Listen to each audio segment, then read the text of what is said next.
Mesdames et messieurs, bonsoir et merci de nous recevoir chez vous pour ce premier numéro d'Escale Politique, une émission qui traitera de l'actualité politique, mais aussi toute autre information qui influencera la vie politique. Et aujourd'hui, dans le cadre de Escale Politique, nous sommes venus au Palais des Congrès pour rencontrer M. Jean-Pierre Manoukoukouba, qui est président du PCT Pool et aussi président de la Commission Affaires juridiques et administratives au Sénat. Avec lui, de la politique, nous parlerons aussi de la déclaration des partis de la majorité présidentielle du 4 avril 2018 et bien d'autres liés à la politique. Mais en attendant d'aller chez Jean-Pierre Manoukoukouba, je vous propose de suivre cet extrait de sa biographie.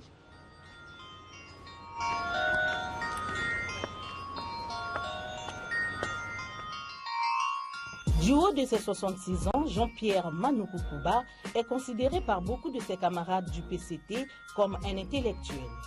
Ancien député de la 12e législature, Jean-Pierre Manoukoukouba est membre du bureau politique du PCT, président de la fédération PCT Pool et président de la commission des affaires juridiques et administratives du Sénat.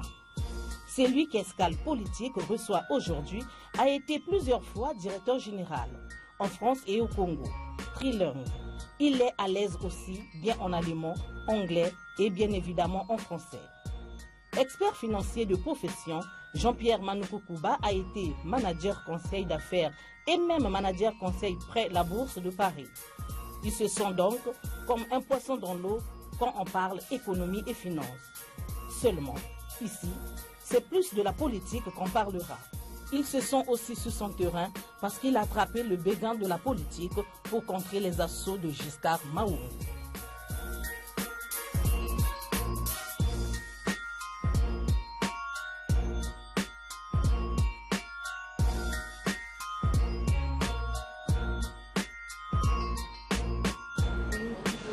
Je dois avoir un entretien tout à l'heure avec M. Jean-Pierre Manoukoukouba. Oui, le président de la CAJA vous attend. Ah, merci beaucoup.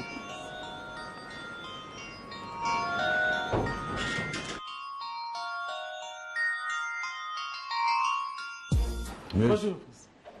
Bonjour. Mais voilà, je suis venu au rendez-vous. Absolument, mais venez prendre place, s'il vous plaît. Merci beaucoup. Merci.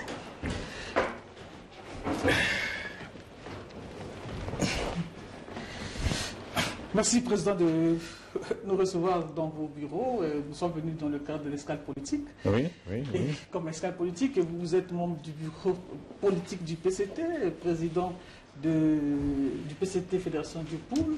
Absolument. Je sais que le PCT ne vous a pas mandaté, mais n'empêche que je le dise. Monsieur le président du PCT Pool, comment se porte d'abord votre parti politique? Le Parti Congolais du Travail, il est bien portant. Nous venons de terminer, il y a 2 jours, notre dernière session du comité central, au cours de laquelle nous avons examiné un seul point, en tout cas le point principal, qui était la convocation du 5e congrès ordinaire de notre parti, dans une ambiance de camaraderie renforcée et surtout, je dirais même dans un enthousiasme qui peut surprendre plus d'un. Pourtant, quelques 2 jours avant, c'était pas ça, ce climat. Ah si, en principe, le climat au sein du Parti Congolais du Travail... Avant la réunion du bureau politique. Avant la réunion du bureau politique. Oui. Mais c'est tout à fait normal. Vous savez, c'est un grand parti. Et un grand parti peut être sujet à plusieurs péripéties. Bon, l'histoire des partis politiques dans notre pays, l'exemple est là, des exemples sont là d'ailleurs. Et bon, c'est l'histoire des hommes. Lorsqu'on a décidé de mettre en commun un certain nombre d'objectifs sur la base des principes qui sont énoncés dans nos documents fondamentaux, il se trouve que de temps en temps, ça et là, on peut avoir des militants, on peut avoir des camarades qui ont des positions divergentes. Et tant mieux. le Parti congolais du travail a une des spécificités, c'est qu'il fait souvent, dans ses réunions, appel à la participation des militants. Monsieur Manoukoukouba, est-ce que ceux qui avaient la position divergente avaient totalement tort? Mais vous parlez de positions divergentes, mais laquelle? Le cumul, par exemple. Bah, mais non. Le cumul, ce n'est pas une position du parti. Vous savez, j'ai là les statuts du parti. Oui. Vous ne trouverez pas le mot cumul là-dedans. Ah bon? Vous savez, vous avez également le règlement intérieur du comité central. Le cumul n'est pas traité dedans. Le cumul est traité dans un document. De votre compte. Exact. Donc c'est une recommandation parmi tant d'autres. Oui. Il y en a eu beaucoup. Exactement. Bon, que ce soit sur le cumul, mais le cumul paralysant, que ce soit sur la politique extérieure du parti, l'adhésion à l'international socialiste, que ce soit sur la communication, que ce soit sur l'école du parti. Donc il y a un certain nombre de recommandations qui avaient été faites au Congrès.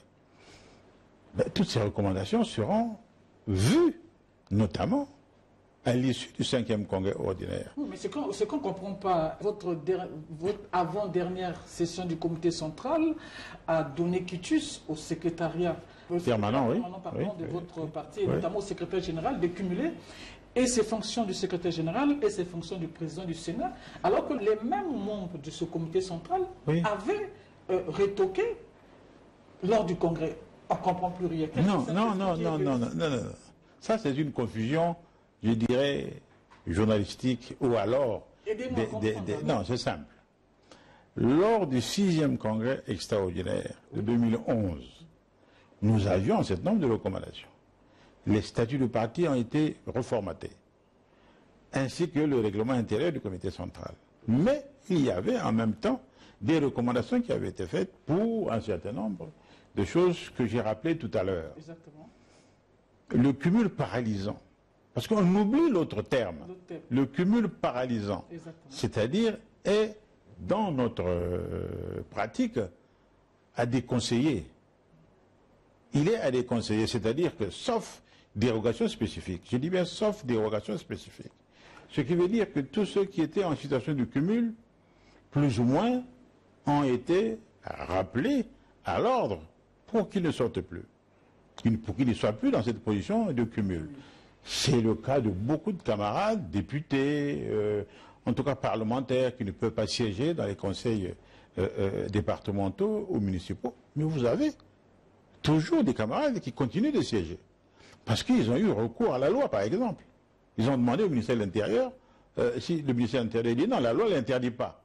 Par contre, la discipline du parti, la discipline du parti, bien sûr. Et souvent, ils ont été appelés à la Commission nationale de contrôle et d'évaluation pour se prononcer sur une telle attitude. Donc, il n'y a pas dans le parti un débat, je dis bien un débat relatif au cumul, ni à la date du Congrès. Dans le parti, ce débat n'existait pas. Par contre, voilà, c'est ce que je voulais vous dire. Par contre, on a eu à constater, notamment à Brazzaville, à l'issue justement de l'interpellation ou des sanctions qu'on a dû infliger à un certain nombre de camarades de la force montante congolaise qui se sont emparés de ce sujet pour organiser des marches, pour faire une revendication. Et vous pensez que cette question de cumul-là moi, je suis, au sein de la FMC. Moi, je suis président, par exemple, de la fédération du Poul. On n'a jamais parlé de ce problème dans nos comités. Dans Abouenza, dans le Niaré. Mais le PCT, ce n'est pas Brazzaville seulement. Okay. Vous voyez bien que ce n'est pas un débat au sein du parti. Ce n'est pas un débat. Par contre, ce sont des questions qui sont des questions normales qu'on doit poser et auxquelles on doit donner des réponses. À plusieurs reprises, la direction politique de notre parti a donné des réponses, notamment le secrétaire général. Il a expliqué en instance, parce qu'il s'agit des débats des instances, notamment au niveau du comité central, au niveau du bureau politique. Lorsque le débat interne au Parti congolais du travail devient un débat de rue, on ne peut plus s'y mêler, parce que ça devient un débat de rue. Et ce n'est pas dans la rue. Au niveau d'un comité d'arrondissement, des questions ne peuvent pas être discutées sans l'aval de la fédération.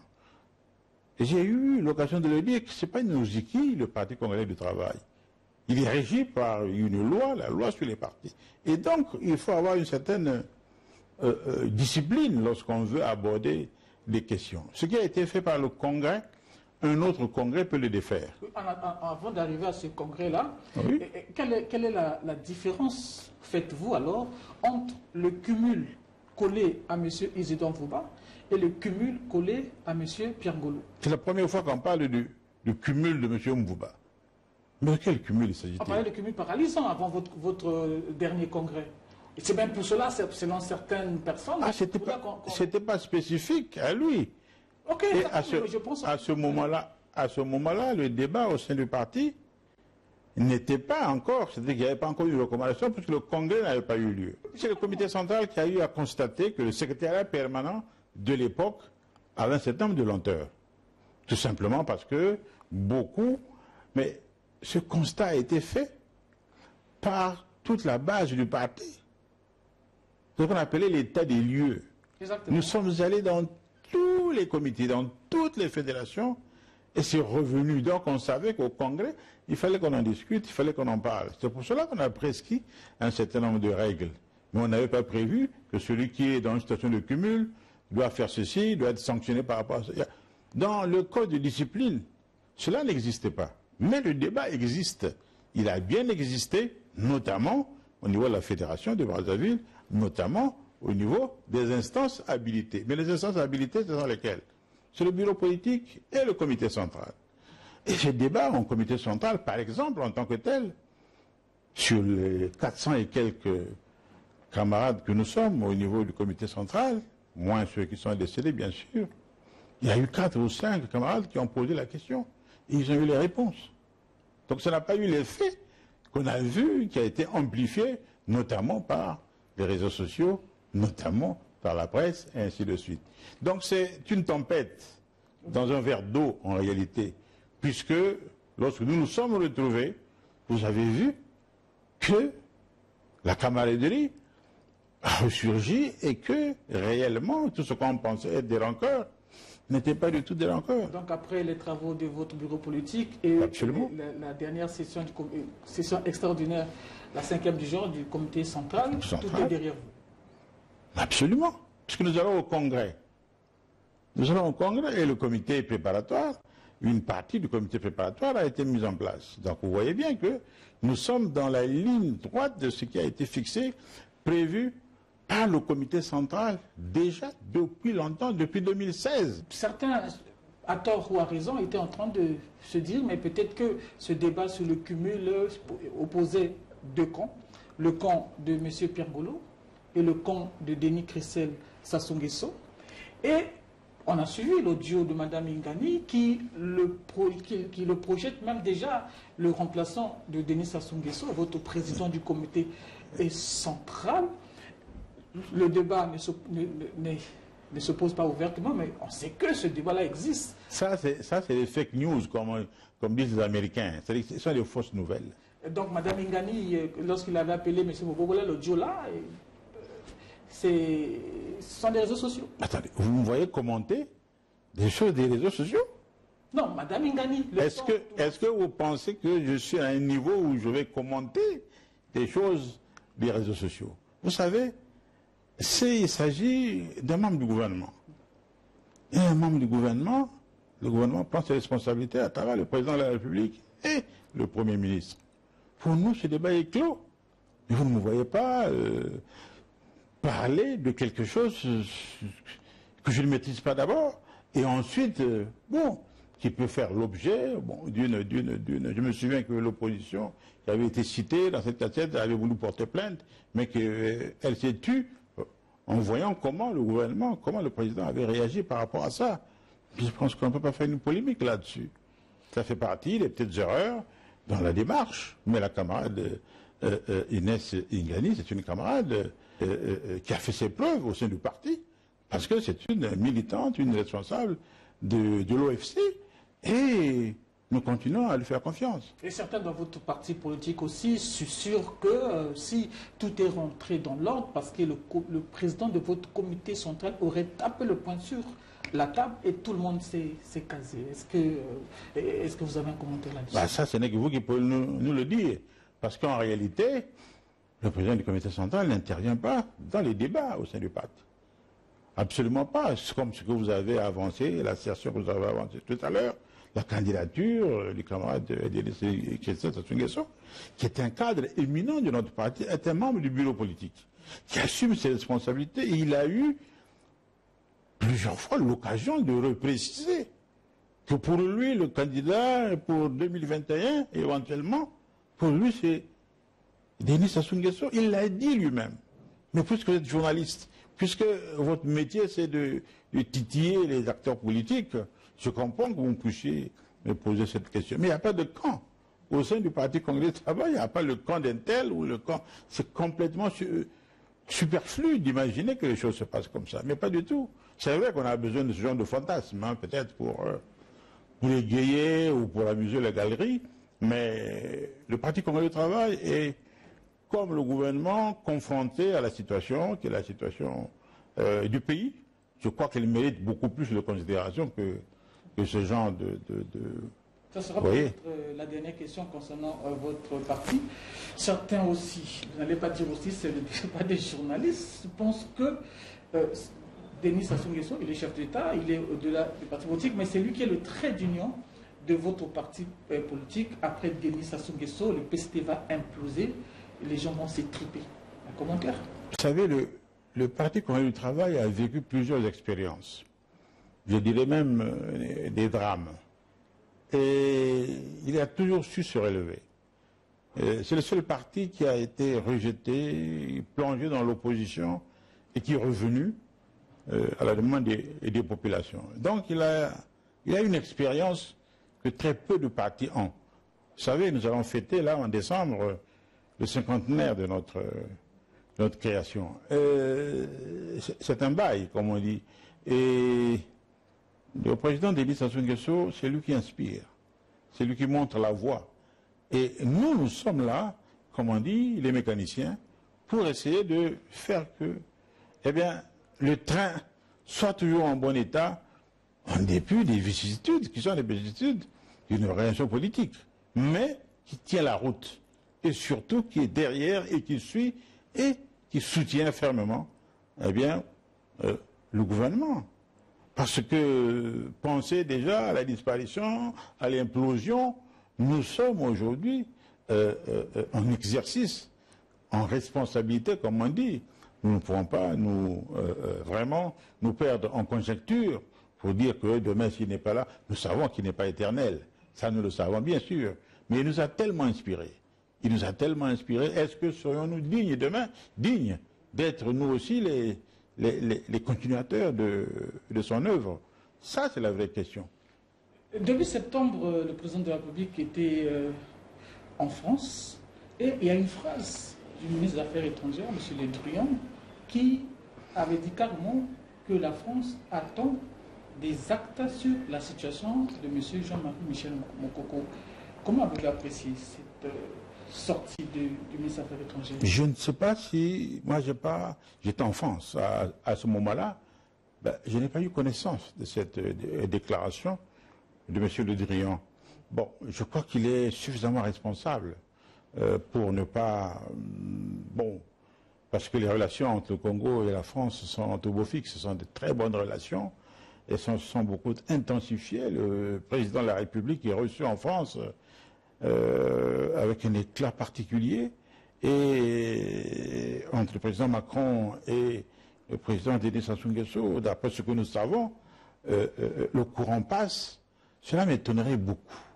Cela m'étonnerait beaucoup que le ministre des Affaires étrangères ose contester l'autorité d'une chose jugée. Je le connais suffisamment averti sur ces questions-là pour ne pas me mêler ou me prêter à ce genre de déclaration. Vous voyez, parce que M. Le Drian, c'est un homme d'État qui a une grande expérience. Et je ne le vois pas demander des comptes, entre parenthèses, au président de la République sur quelqu'un qui est emprisonné sur des motifs qui sont des motifs de droit commun. Sur les motifs de droit commun, est-ce que selon vous, M. Jean-Marie Michel Mokoko a 20 ans d'emprisonnement comme M. André Kombi Salsa, qui était camarade de votre parti, oui. Est-ce que ces deux-là doivent purger leur peine jusqu'à la fin? Vous savez, vous abordez là une question qui, en tant que parlementaire, je ne peux pas m'hasarder. Parce que je vous rappelle l'autorité de la chose jugée. Et ce n'est pas à moi, s'il y a un droit de grâce, il est réservé exclusivement au président de la République, non pas au président du comité central, mais au président de la République. Encore faut-il que les ayants droit, en quelque sorte, en fassent la demande. Vous voyez, donc ce sont des questions qui sont des questions éminemment sensibles, tout simplement parce qu'elles touchent à la vie des gens. Et moi, homme de droit, et qui suis parlementaire, ben, je ne peux pas me permettre de commenter une décision de justice. Quand on parle de Jean-Marie Michel Mokoko, on voit aussi André Kombi Salsa, dont la levée de l'immunité parlementaire avait été faite après son arrestation. Est-ce que ce n'était pas une démarche faussée? Je m'adresse au cadre du parti comptable aujourd'hui dans notre pays. Mais là aussi, il ne faut pas travestir les faits. Il faut faire attention. Parce que lorsqu'on regarde la chronologie de faits, je ne me prononcerai sûrement pas sur les motivations ni sur le jugement. Mais sur les faits, vous voyez bien que monsieur ou le camarade au Kombi Salsa était en fuite. Il ne s'est pas présenté devant monsieur le procureur qui l'aurait emprisonné, qui l'aurait arrêté, qui l'aurait... Donc il était recherché. Donc nous ne sommes pas dans la même... C'est ce qu'on appelle une situation de flagrance. Donc, il faut faire attention, vous voyez, lorsqu'on aborde ce genre de questions. D'accord.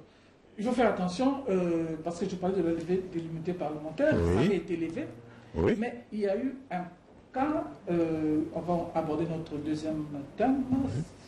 Sur la corruption. Il y a eu un cas où un sénateur du PCT, oui. À qui le procureur de la République avait demandé la levée de l'immunité parlementaire, les sénateurs, à l'époque, c'était pas votre monde, à l'époque, ont fait bloc pour que la levée de l'immunité ne passe pas. Est-ce que le PCT ne vote-t-il pas les lois que lorsque ça l'arrange lui et pas lorsque ça arrange le Congo? D'abord, il ne s'agit pas d'une loi, il s'agit de la levée d'une immunité. C'est une chose importante et grave. Mais les parlementaires... Oui, non, mais je ne connais pas le cas, hein, mais je connais le camarade, le sénateur qu'il était, sur une affaire une affaire complètement rocambolesque d'ailleurs. Mais les parlementaires ont jugé, ont regardé.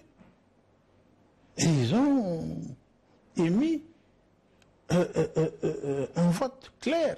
Tout comme les députés, lors de la levée de l'immunité parlementaire du député Okombi, là aussi ils ont fait un vote clair. Mais ce sont les élus de la nation qui ont voté. Il ne faut pas contester leur vote. Mais ils le votent toujours en fonction des faits qui leur sont présentés. Parlons de la corruption. Oui. Nous avons tenté de joindre un acteur politique qui a une question. C'est M. Jean... Paul-Marie Pouillet, par exemple. Ah oui, qui vous pose une question sur, justement, la lutte contre la corruption. Et je vous propose de suivre. Jean-Pierre Manukouba est un grand frère avec qui nous avons déjà eu l'occasion d'échanger. Mais s'il y avait une question, justement, ce serait celle de savoir, depuis 2009, sinon un peu avant, le président de la République parle de la lutte contre la corruption, qui devient son nouveau cheval de bataille. Il l'a dit en 2009, il l'a redit en 2017, 2018, 2019. Le PCT a renchéri en disant qu'il y avait des gens en leur sein qui avaient détourné des fonds et qu'il fallait les rapatrier. Question, qu'est-ce que M. Manukouba, président de la commission des lois au Sénat et président du Parti congolais du travail dans le pool, qu'est-ce que, à titre personnel, quels sont ses efforts pour que ce travail ou cette lutte contre la corruption aboutisse? Merci, Président. Bien, merci. Non, je connais Paul-Marie Pouellet, qui est un homme politique averti et avec lequel j'entretiens plutôt de très bonnes relations. Non, la question qu'il pose est une question pertinente. Une question pertinente. Bon, maintenant, s'il s'agit de m'interpeller à titre personnel, bon, je suis parlementaire, je suis président de la commission affaires juridiques et administratives. Je peux vous dire que le dispositif que nous avons dans notre pays pour la lutte contre la corruption a été renforcé. Il a été renforcé par deux lois. Hein. C'est la loi 3/2019, du 7 février 2019, portant création de la haute autorité de lutte contre la corruption. Et puis, vous avez la loi 4/2019, du 7 février également 2019, relative à l'obligation de déclaration du patrimoine de toute personne élue ou nommée à une haute fonction publique. Ces deux lois ont vu leur décret d'application, en tout cas approuvé par le Conseil des ministres du 18 octobre dernier, du 18 septembre plutôt, pardon, qui les met en route. Ce dispositif, c'est un dispositif aujourd'hui qui renforce le pouvoir de ceux qui sont chargés justement de poursuivre les faits qui hier pouvaient encore passer à la trappe. La corruption, c'est un phénomène dont tout le monde parle, et la majorité, pas seulement le Parti communiste du travail, mais la majorité avait pris position, notamment pour la lutte contre les antivaleurs. La déclaration du 4 avril 2018. Absolument, mais elle n'avait pas dit qu'elle connaissait des gens en notre sein qui avaient détourné et qui devaient rapatrier l'argent. Non, ça n'a jamais été ça. Oui, ça n'a jamais été ça. Aujourd'hui, et bon, plus rien alors qu'il y avait la commission de lutte. Mais elle continue de travailler. Vous savez, cette commission aujourd'hui, elle est dissoute. Mais, puisqu'il y a la haute autorité qui va être mise en place. Mais avant qu'elle soit dissoute, la commission... Vous savez qui était à la tête de cette commission? Oui, non, je voulais quand même... Bon, non, oui. Avant que cette commission de lutte contre la corruption soit dissoute, avait fait une belle place à la majorité présidentielle, en citant nommément un membre du gouvernement, et depuis là, les partis de la majorité présidentielle... Mais ce n'est pas parce qu'un membre du gouvernement est cité dans une procédure qu'il est congédié. Il n'y a même pas une instruction judiciaire qui a été ouverte. Sinon, il aurait démissionné déjà du gouvernement. Donc, il faut faire attention. Il faut faire attention. Et plus d'une année quand même. La séparation des pouvoirs est un principe fondamental de notre République. Vous savez, le pouvoir exécutif instruit, dossier et transmet au pouvoir judiciaire. Mais nous avons vu aussi les partis de la majorité faire une sorte de syndicat, un bloc contre un camarade de parti politique. Non, non, tout simplement, non. Mais parce qu'il y a également, vous savez, lorsqu'on est en démocratie, il y a un certain nombre de principes qu'il faut respecter. Le premier, c'est le principe absolu de la liberté de conscience. Exactement. Deuxièmement, il y a un principe, c'est la présomption d'innocence. On n'est pas présumé coupable, on est présumé innocent. C'est-à-dire que tant qu'on n'a pas été condamné, on est présumé innocent. Des faits sont rapportés au magistrat, c'est-à-dire sont rapportés au procureur de la République, qui instruit, mais qui instruit à charge et à décharge.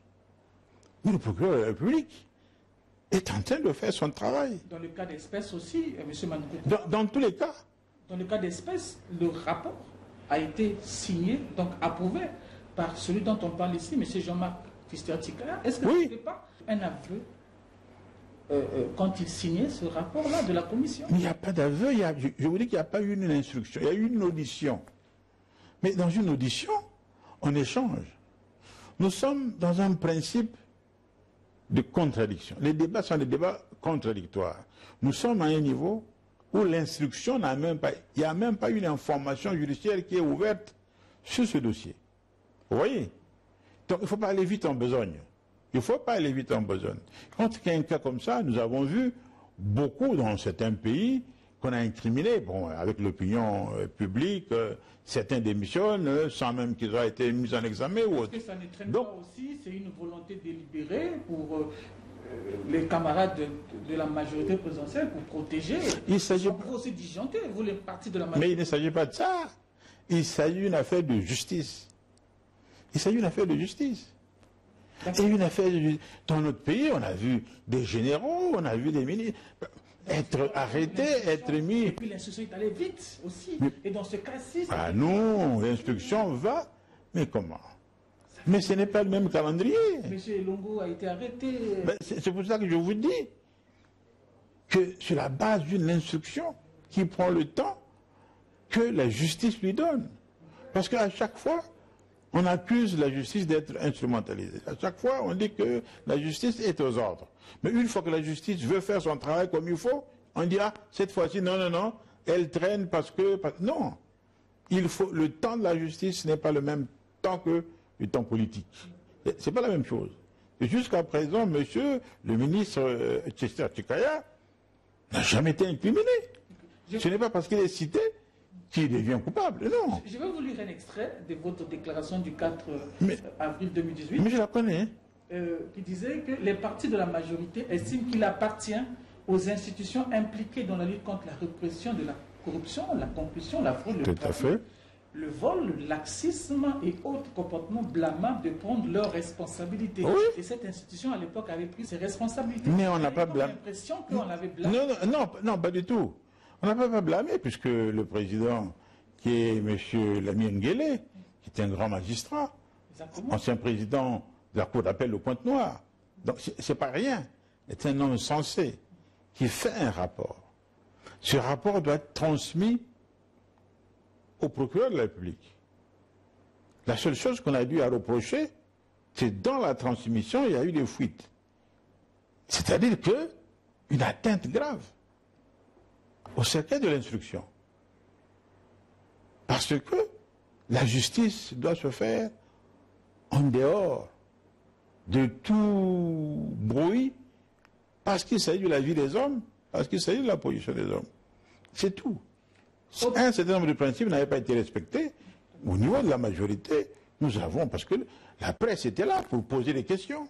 Je me souviens, ce jour-là, j'étais là, oui, un de vos membres qui est là, même assis, et. Je dis, mais il est présumé innocent, dès lors qu'il n'a même pas été condamné. Il n'y a même pas eu d'instruction, on n'a même pas une instruction qui a été ouverte à son encontre. Dans cette même déclaration, vous aviez aussi demandé au gouvernement et à la justice de réprimer toute personne sans distinction aucune, quel que soit son rang et sa sensibilité politique, coupable d'avoir commis des faits répréhensibles dans l'exercice de ses responsabilités et à n'importe quel échelon de la hiérarchie sociale, économique, et à écarter toute gestion de la chose publique.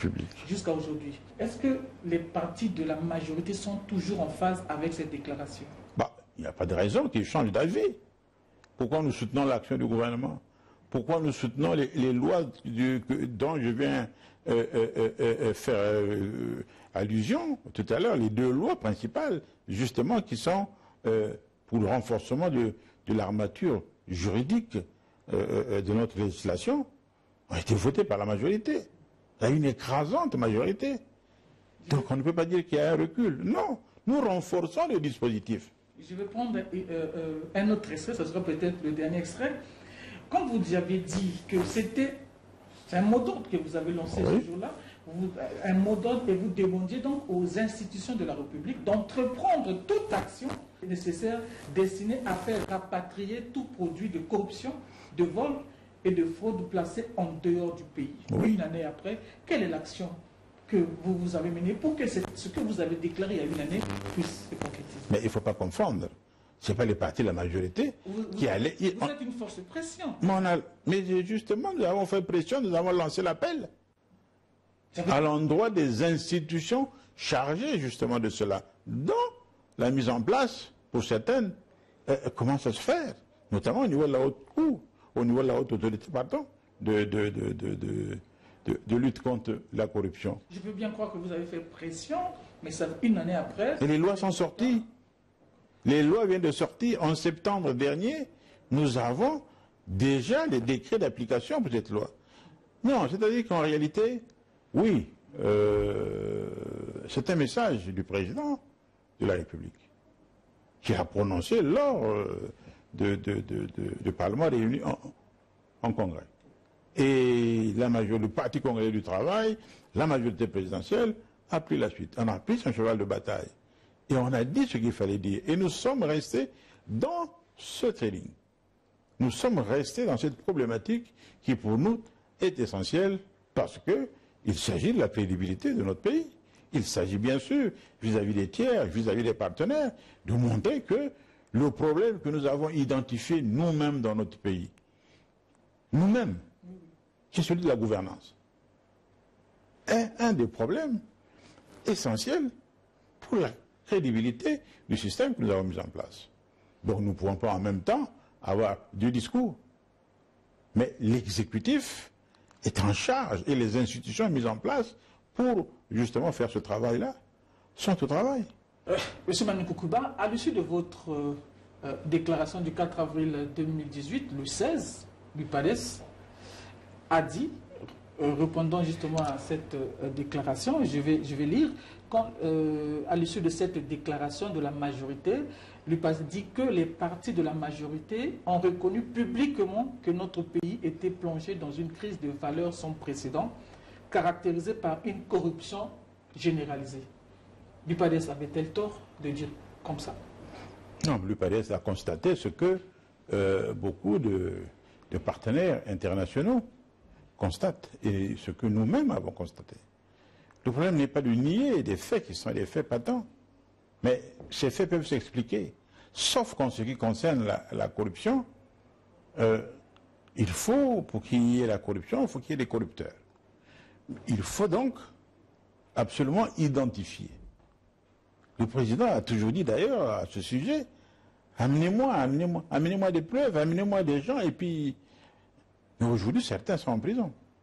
Bon, il y en a qui pensent que c'est des menus fretins, et qu'il y aurait des grands qui se cacheraient quelque part.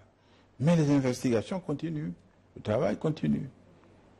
Lorsqu'on se rend compte qu'aujourd'hui, il y a un problème de gouvernance, notamment lié à ce genre de travers, nous les dénonçons. Le 18 mars 2016, oui, le candidat à l'époque, Denis Sassou Nguesso, sur le plateau d'Africa 24, a une question sur les fonds des générations futures à lui poser. Il avait dit que l'argent des générations futures, c'est l'argent des générations futures. Le 3 juin, quelques 2 mois après, le Premier ministre, devant l'Assemblée nationale, présentant son programme d'action, a dit qu'il n'y a plus l'argent des générations futures. Quel est le discours que nous devons prendre? Non, mais les deux ont raison. Parce que la réponse de Normand que le président avait fait ce jour-là, est tout à fait compréhensible. Il faut, dans ce domaine, savoir raison garder. Nous sommes en matière économique, et donc il faut dire un certain nombre de choses qui peuvent être vérifiées par tout le monde. Notre pays a connu des périodes extraordinaires.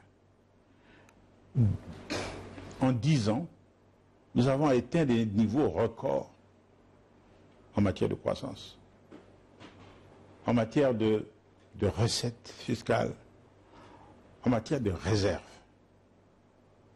Lorsqu'on regarde le boom qu'il y a eu dans les années 2010 à 2013, c'est extraordinaire le pas qu'on vient de faire. Que ce soit justement d'assurer les filets sociaux qui font que la société peut encore tenir. C'est ça la réponse. Il suffit d'avoir un courage politique, et le Premier ministre l'a eu, il a dit. Dernier virage donc, de notre entretien, M. Manu Kukuba, ça concerne le dialogue politique.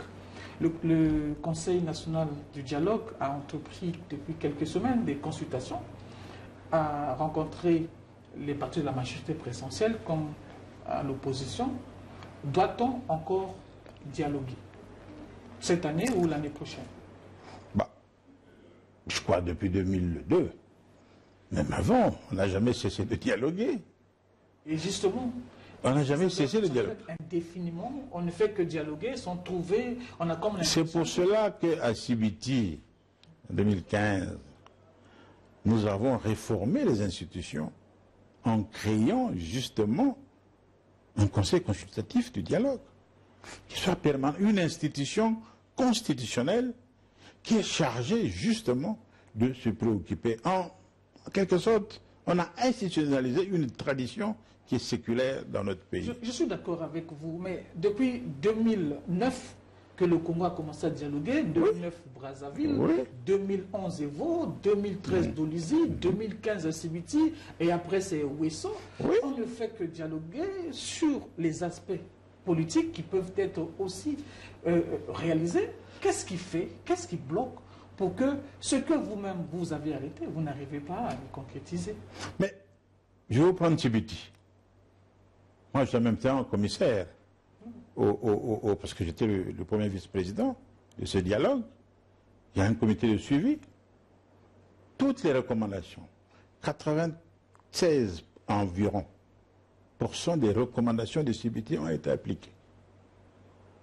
Moi, je vous voyez Evo, 2011. Non, mais il y a eu la conclusion après. Tout ça, c'est avant. Oui. Mais à partir de Sibiti, la République nouvelle est arrivée et on a tout fait, tout mis en place. Il reste, bon, la biométrie. Voilà. Exactement. Voilà. Mais je reviens sur la biométrie. Vous voyez, justement. il reste la C'est biométrie. depuis Evo. Mais c'est technique.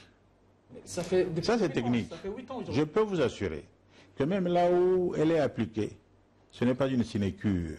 C'est-à-dire qu'en réalité, même là où la biométrie existe, ça ne donne pas la garantie. Est-ce que c'est pas parce que, bon, souvent, à tort ou à raison, hein, on prête au PCT un peu de la triche lors des élections et que le PCT a peur de mettre la biométrie parce qu'il serait un peu coincé? C'est ce qu'on disait pour le bulletin unique. Si on met le bulletin unique, ah non, le PCT, on a mis le bulletin unique, on a vu ce que ça donne. Il ne s'agit pas de ça. Il ne s'agit pas de ça. Bien au contraire, bon, le matériel, une grande partie du matériel avait déjà été acheminé au niveau du Congo. Une commission est allée travailler. Le ministère de l'Intérieur nous a rendu un rapport là-dessus. Techniquement, il y a un grand travail. Et quand vous avez en même temps des crises, notamment celle du poule, qui à tout moment reviennent, ça retarde les choses. Mais même quand il y aura la biométrie, vous savez, les mathématiques ne trompent jamais. Si le PCT est le plus grand parti du Congo, auquel les Congolais font confiance, eh bien, il maintiendra son leadership. Concernant la biométrie, il avait été question lors des dialogues des CBT que ça devait être appliqué après la présidentielle de 2016. Tout à fait, Est-ce tout à fait. que vous êtes sûr qu'en 2021, il y aura la biométrie? Mais ça peut faire l'objet justement d'un dialogue. Puisque vous dites pourquoi il faut toujours dialoguer, mais c'est une vertu cardinale pour notre République. C'est même une bonne chose. Mais pourquoi le président Denis Sassou Nguesso est cité en exemple? Pourquoi il est chaque fois demandé ici et là dans les conflits? Pourquoi? Parce qu'il a une façon, une méthode de régler les différends qui est basée sur le dialogue. Cela est très important. C'est ce qu'il a même dit en ce qui concerne la Libye. Et petit à petit, on commence à le suivre. Parce que il faut échanger avec ceux contre lesquels on s'est battu. Quel est votre commentaire quand certains membres de l'opposition veulent aussi de ce dialogue, mais eux, ils parlent de dialogue politique inclusif avec la libération, par exemple, des prisonniers politiques?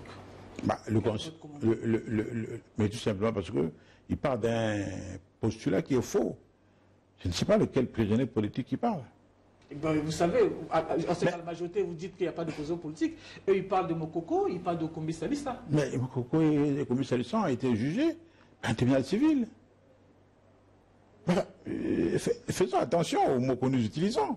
Oui, je prête les mots de l'opposition. Je comprends, vous en faites le porte-parole. Je comprends bien. Bon, enfin, mais laissez-moi vous dire que le procès a été un procès ouvert. Tous les Congolais ont vu, ont accepté. Surtout lorsque ceux qui sont condamnés ne font pas appel. Ça veut dire quoi? Ça veut dire qu'ils acceptent le verdict. Et après, on ne vient pas nous dire que c'est un procès politique. Attention. Faisons attention là-dessus. Qu'il y ait un recours, qu'il y ait la mansuétude du président de la République, c'est son rôle d'accorder un droit de grâce. Ça, c'est autre chose. Mais en ce qui concerne les procès, ils ont été équitables. Je ne pense pas qu'on puisse revenir là-dessus. Donc on ne peut pas mélanger les choses. Et heureusement, nous avons une institution aujourd'hui qui est présidée par le ministre Martin Berry, qui est un homme d'expérience, qui est entouré de toutes les compétences. Je pense que, bon, nous pouvons cheminer facilement et échanger. Encore que l'opposition, je dois dire aujourd'hui, il faut lui tirer le chapeau, parce que nous avons affaire à une opposition responsable.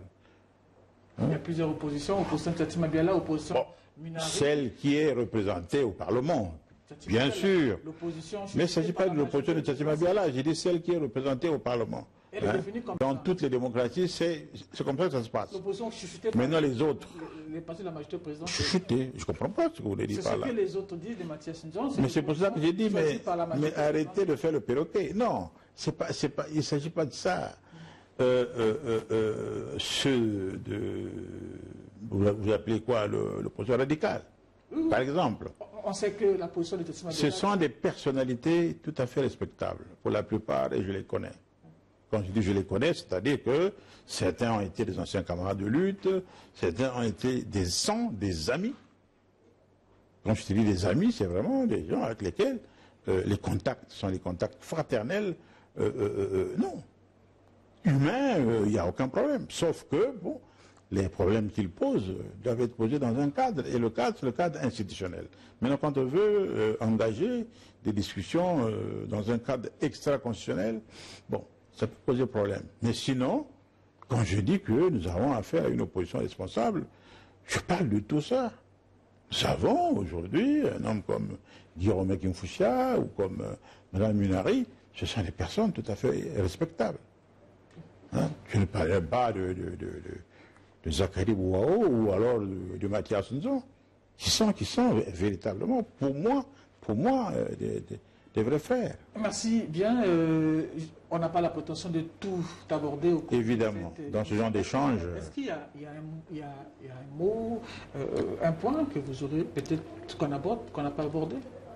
Non, bon, évidemment, on ne peut pas tout aborder. J'aurais souhaité parler, évidemment, notamment de la situation économique du pays et surtout. Vous posez la question comment la jugez-vous? C'est une situation qui est préoccupante, mais qui est à terme très positive. C'est-à-dire qu'aujourd'hui, avec la facilité élargie de crédit que nous avons eue avec le Fonds monétaire international, ça ouvre des perspectives extraordinaires pour notre pays, parce que d'aucuns pensaient que c'était le FMI qui allait donner de l'argent. Non, il ne s'agit pas de ça. Cette facilité élargie de crédit permet au Congo d'avoir un rapport avec les créanciers et notamment avec les autres institutions beaucoup plus, parce qu'ils attendaient, notamment la BAD, notamment la France, avec ses 135 millions d'euros qui ont été mis en place. Donc toutes les autres institutions savent que le Congo est devenu un pays crédible, parce qu'il a le blanc-seing de du FMI. Il faut maintenant, à nous, bien sûr, de faire preuve de rigueur. Sur les accords avec le FMI, nous avons les 48 mesures, mais pas grand monde connaît ces... Si, ils sont connus, ils ont été publiés. Pas grand monde. Oui, ceux qui s'y intéressent. Il y a une sorte de mercat. Pas du tout, mais non. Mais enfin, c'est nous qui avons... Mais c'est nous qui avons... Bon, mais ça, c'est le travail du gouvernement. Nous, en tant que parlementaires, nous sommes informés. Bon, mais le gouvernement communique là-dessus. Ce sont des mesures que nous avons préconisées et sur lesquelles nous sommes entendus avec le FMI. Ce n'est pas le FMI qui impose, non. C'est notre plan d'assainissement des finances publiques qui a été approuvé par... donc c'est nous qui nous sommes engagés à faire un certain nombre de choses, à prévoir notamment la trajectoire du traitement de la dette, avec l'autre volet, les traders, qui sont aujourd'hui l'épine dorsale, et en même temps les traitements de la dette intérieure, qui, comme vous le savez, pèse beaucoup sur la dynamique de l'économie nationale, parce qu'il est important de pouvoir le faire. Et le gouvernement, lors du débat sur le débat d'orientation budgétaire, a bien montré qu'il se situait dans cette trajectoire qui fait qu'aujourd'hui, Tout ce qu'on peut dire, c'est que la situation que nous avons connue il y a 1 ou 2 ans va vers la fin et que les perspectives meilleures, en tout cas, se présentent à nous. Ça va être la Constitution, peut-être la dernière question. La Constitution de 2002 avait prévu dans son article 48 la déclaration des biens. Celle de 2015 a prévu dans son article 55 la déclaration des biens. Oui. Et on a entendu longtemps, on a comme l'impression que c'est le FMI qui nous a imposé ça. Parce que depuis 2002, non, mais en la loi existait, mais vous ne vouliez pas au fait faire accompagner cet article de la loi d'application. La loi, je voulais citer, c'est la loi 3. Qu'on vient de prendre. Oui, ça c'est pour la haute autorité contre la corruption. Et puis la loi 4 2019, du 7 février 2019.